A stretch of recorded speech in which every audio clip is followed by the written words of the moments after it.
Donc, exemple 2, on vous demande de trouver une solution générale d'une équation trigonométrique.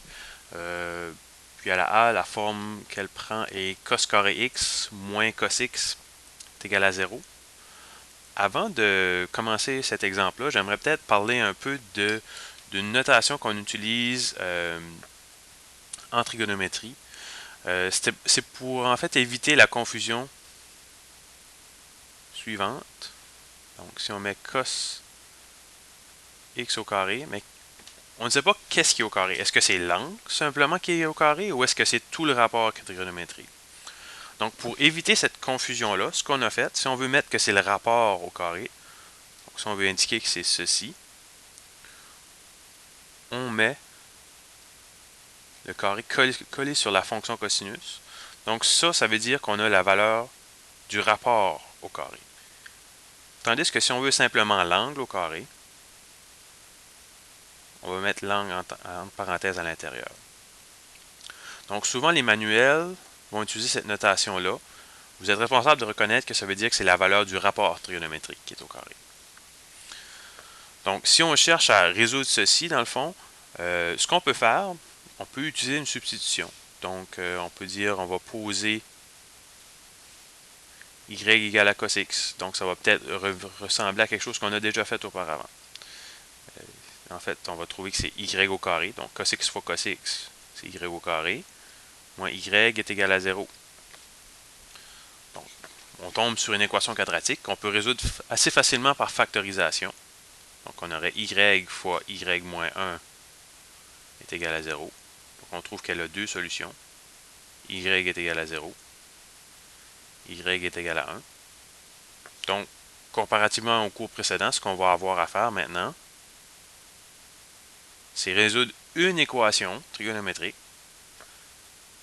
qui débouche sur deux rapports trigonométriques. Donc, pour quelle valeur est-ce que x égale à 0? Pour quelle valeur, cos de x égale à 0? Pour quelle valeur de x est-ce que cos de x égale à 1? Donc, on va aller résoudre chacune des équations séparément. Donc, cos x égale à 0, ça veut dire que la coordonnée en x doit être 0. On est sur l'axe des y.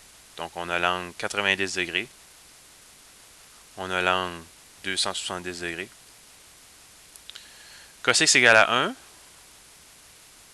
on a un seul endroit à 0 degré.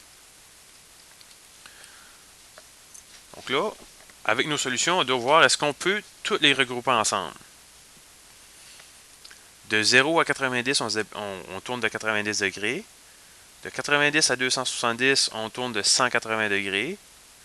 Et de 270 à l'angle coterminal à 0, on se déplace de 90 degrés. Donc, on ne peut pas toutes les combiner ensemble. Donc, première chose qu'on doit faire, c'est vérifier est-ce qu'on peut mettre toutes les solutions ensemble. Dans ce cas-ci, c'est non. Maintenant, est-ce qu'on peut les grouper 3 par 3, 2 par 2? On va les vérifier. Mais celui-ci, on l'a fait dans l'exemple de l'autre cours. On peut les regrouper. La distance entre les deux angles est 180 degrés. Donc, on devra les regrouper. Donc, au lieu d'avoir trois solutions où est-ce qu'on aurait 0 plus 360, 90 plus 360 et 270 plus 360 fois n, on va en avoir simplement deux. On aura 90 plus 180 degrés fois n. Puis, on aura aussi notre 0 plus 360 degrés fois n. N est un nombre entier. On convertit ça en radians. Donc, on a pi sur 2 plus pi n. 0, on va le négliger. 360 degrés, c'est 2 pi n. N est un nombre entier. Donc, voici la solution de cette équation-là.